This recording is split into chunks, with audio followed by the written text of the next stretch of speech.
Hi there, Dal from Challengers Comics here to talk to you all about this week's new books for the week of Wednesday, January 15th. But first of all, let's talk about Diamond Comic Distributors. It's the topic of the day. We're going to be talking about it a lot this week in the store and on our podcast and probably in chats to friends and family. Let's do the short version real fast.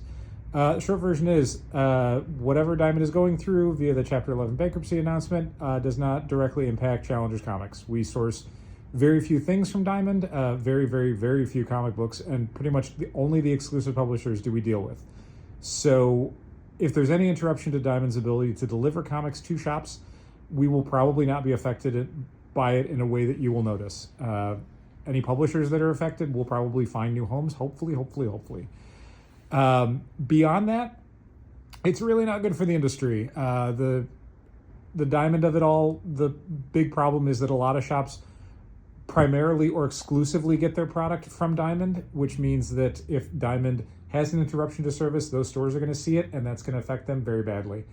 The additional problem is that Diamond owes a lot of people in the industry, publishers, other distributors, manufacturers, a lot of money. And if those people can't recoup that money, you might see some problems at some of those companies, and we hope that's not the case. Obviously, we hope that the situation resolves to everyone's benefit, not least of which, comic shops. But beyond that, it's an evolving situation. We know very little about it. It only just happened today. Hopefully things will be more clear. And again, hopefully things will get more stable real soon. So that is the Diamond stuff. Let's move on to comic books for the week. New issue of Batman and Robin Year One. One of the best DC comics on the stands right now. Getting to see Chris Samnee and Mark Waid work together again on a 12-issue series. Excellent. So good. Blood Brothers Mother, new issue finally out. Brian Azzarello, Eduardo Riso. New issue of Doll Parts, The Lovesick Prelude.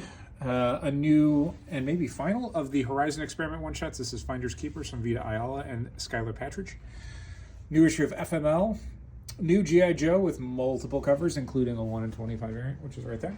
Green Lantern Fractured Spectrum, which is another one of those one-shot Green Lantern issues that sets up and ties into other stuff.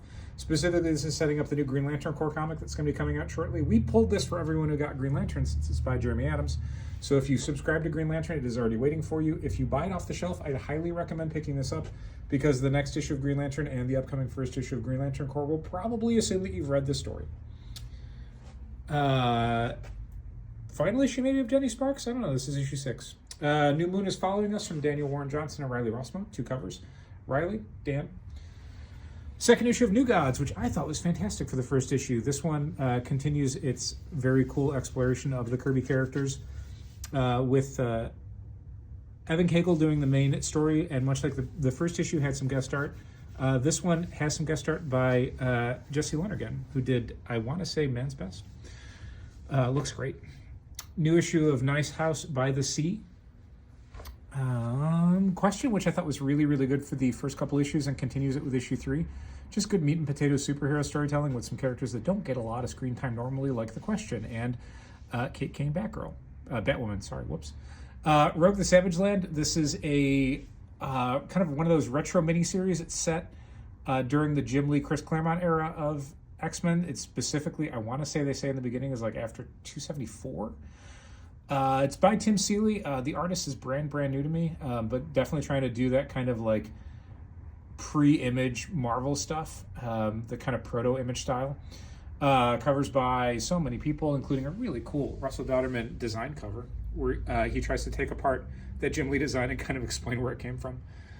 Shadow of the Golden Crane. This is a new Hellboy series from Chris Roberson and Michael Ivanoming. A bunch of different Spawn stuff. Spawn, Gunslinger, and Scorched. Amazing Spider-Man 65, Point Deaths. If you are too young to remember this, Marvel would frequently do point issues for their comic books, which were usually by other creative teams and stuff that was kind of side stories to what was going on. In much the same way, this issue slots in pretty firmly between issues 65 and 66. It takes place right after the last page of 65 and probably right before the first page of 66. I like this, though. I thought Dirk Landy and Kev Walker did a really fun kind of one-off story where Peter Parker and another character who's been present in the storyline but not hugely featured kind of sit down and talk about what the weight of all of the mortality in Spider-Man's life means to Peter Parker and how he keeps going or doesn't. New issue of Your Friendly Neighborhood Spider-Man, which now that I understand the premise better makes a lot more sense. This is basically going to be a different continuity in Marvel Animation, where instead of Tony Stark being the mentor character to Spider-Man like he was in Spider-Man Homecoming and all those films, it's going to be Norman Osborn, which could be pretty cool. This is, I want to say, a prequel series to the animated series that'll be starting later this month. Other stuff, new Storm with Doctor Doom. Don't forget, One World Under Doom is going to be coming out in, I think, just a few weeks, and the first issue was excellent. Thor, Titans.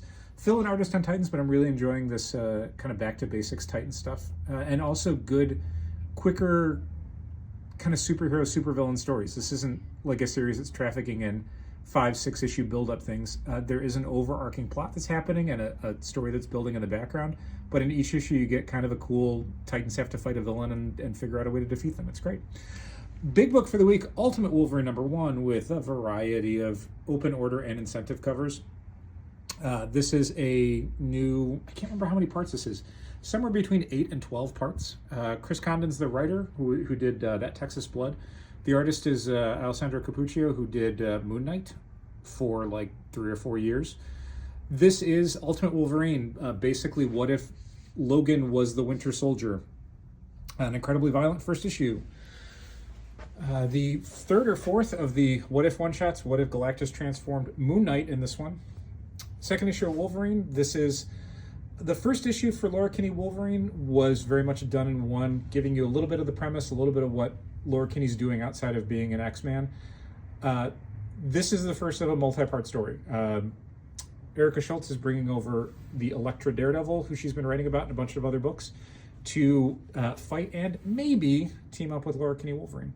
Regular cover, and we got Pablo Villalobos open order variant and an Elena Casagrande? No, Emma Lupacchino 1/25 variant. And last for the comics, we've got a new Exceptional X-Men and first issue of Zootopia, which is another one of Dynamite's Disney books. Moving along to graphic novels and product. Let's start with product because we have a billion toys. Marvel Legends, Marvel Legends, Marvel Legends, Marvel Legends. How about some McFarlane figures? Spawn Batman, 2 different kinds of Batman Beyonds, 1950s Batman and Batman Noel. We've also got this Beast Kingdom 8-inch figure, I think, something like that. It's got like a cloth costume. It's got the Shakespeare head. It's very, very cool. We have no idea why we ordered it. Ladypool, Wiccan, and Death. And more Godzilla blind boxes. This is the Shogun series of figures, basically the old Shogun Warriors figures. The Godzilla one, they're blind boxed. A whole bunch of cool different styles. This is an idea of sort of what you can get. Patrick already has one and he likes it a lot. Graphic novels, not a whole lot this week to talk about, but some cool books. Another DC Finest, the original Supergirl stuff for the first couple of years. Second volume of Birds of Prey. Joe Sacco's War in Gaza, highly recommended. Kaiju Max, which is one of my all-time favorite series, is now getting some kind of bumper collections. This is the first 2 seasons all in one softcover book. A bunch of new manga and some kids books. That's everything for the week. Thank you so much for watching. Keep reading comics, and let's all pray for Diamond Comics.